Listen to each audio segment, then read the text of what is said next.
pharmacology, which is pretty cool. So a lot of you ask, what the heck is a paramedic? Huh?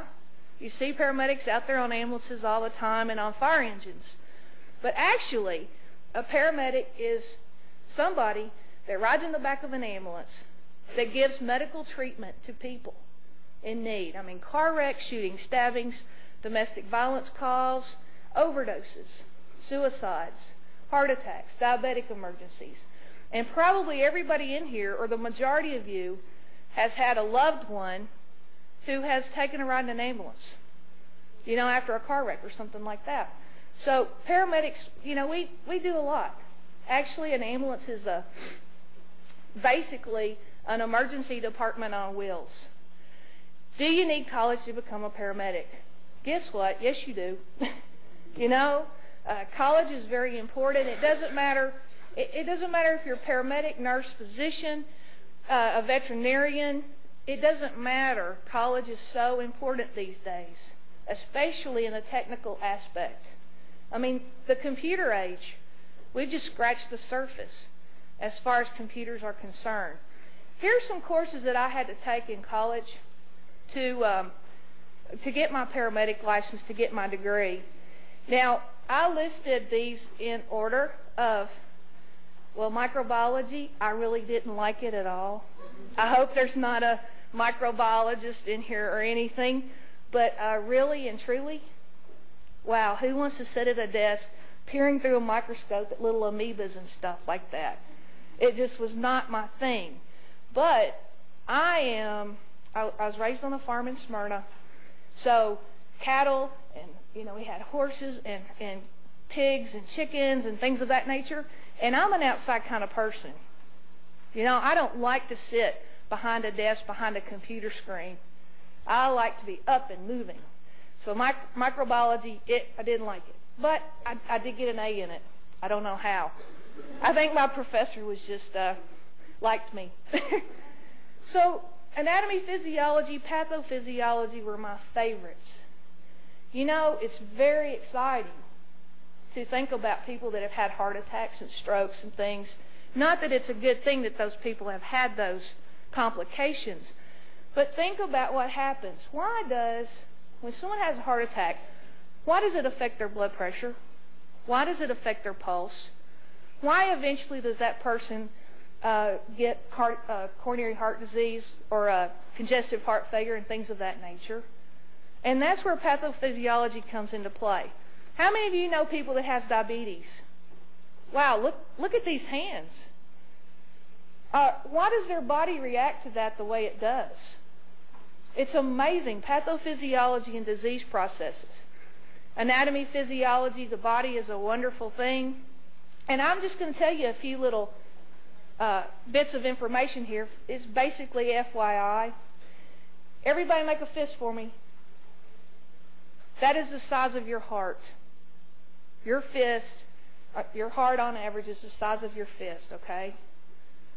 Now, that is a 4-chambered pump that pumps blood to every living cell in your body, all the way from the tips of your hair to your toenails.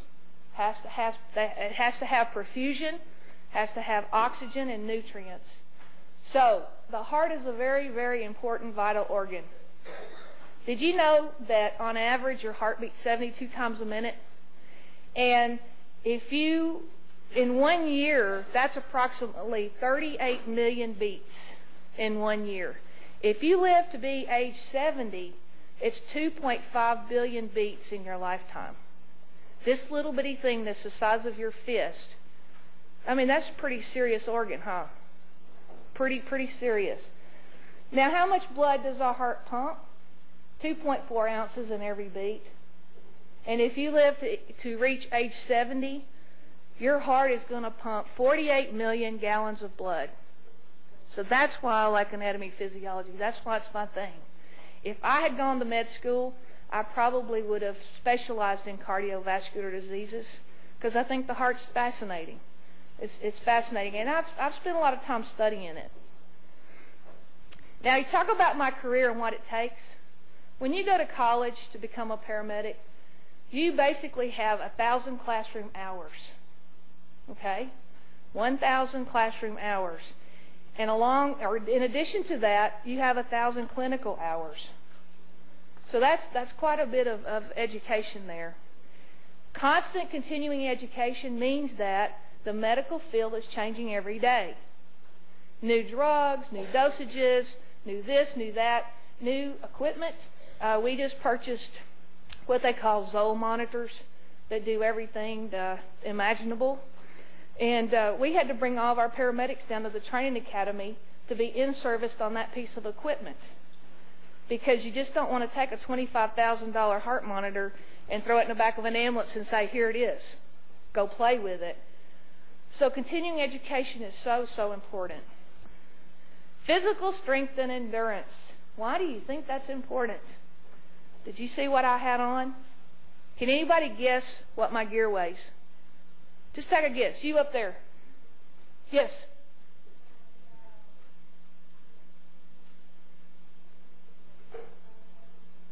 $150? Whoa!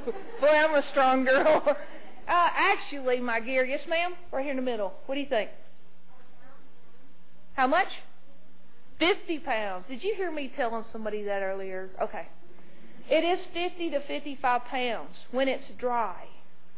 But if you go into a working fire or you're working out in the rain or something like that, your gear gets wet, it absorbs water.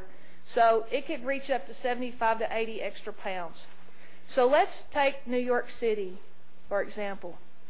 A terrible thing, and I know everybody here knows what went on there. Let's imagine putting all that gear on and climbing 15, 20 stories. Steps. You can't use elevators when there's a fire. So physical strength and endurance is important. And you know what? Most of the people we pick up on the ambulances that are sick are not 50 pounds and 100-pound people. A lot of those people are 200 to 400 pounds. And you have to physically lift those people and put them on a stretcher to get them to the ambulance. You can't just say, well, yeah, I know you're having chest pain, but come and walk with me. All right? It doesn't work that way. You have to get those people on a stretcher, and you have to get them to the ambulance.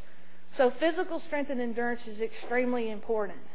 So if you plan on becoming a fire department employee, whether paramedic, EMT, or firefighter, you definitely need to stay in decent shape. Could be in better shape. I think we all could. But I work hard. I work out every day. One of the most important things is the willingness to help people. You know, being a paramedic, working for a fire department, whether it's Murfreesboro, Nashville, Memphis, it doesn't matter. You're not going to become rich and wealthy. You're not going to make millions of dollars doing that. But I guess what motivates me and drives me most is I see people at their best. I see people at their worst. One shift I go in and I make a code, say a 16-year-old killed in a car wreck. And then I come in the next shift and deliver a baby. You know, I've delivered 5 babies in the back of an ambulance. There's 5 little Bonnies running around out there somewhere, you know. But yeah, I've delivered babies. And I've delivered some stillborn babies too, but I have delivered 5 healthy live babies. And you see people, like I said, at their best and their worst. Having a baby, that's a happy time. Losing your mom, dad, brother, sister, especially the unexpected deaths in your family and your close friends, those things are really tough to handle. Also, you're going to make those calls as a paramedic where the people do not want you to be there. You know, if it's a domestic violence call or it's drug related, they might not want you to be there. So you're going to be called a lot of names and sometimes spit on. I've been spit on, unfortunately. And sometimes I had my jaw broke by an overdose patient. So things like that happen. But you know, you come back to that job because you just want to help folks. The good far outweighs the bad as far as being a paramedic is concerned. Oh boy, here's the one everybody loves, math. Yeah? Everybody loves math in here, right? No? How many of you love math? Okay.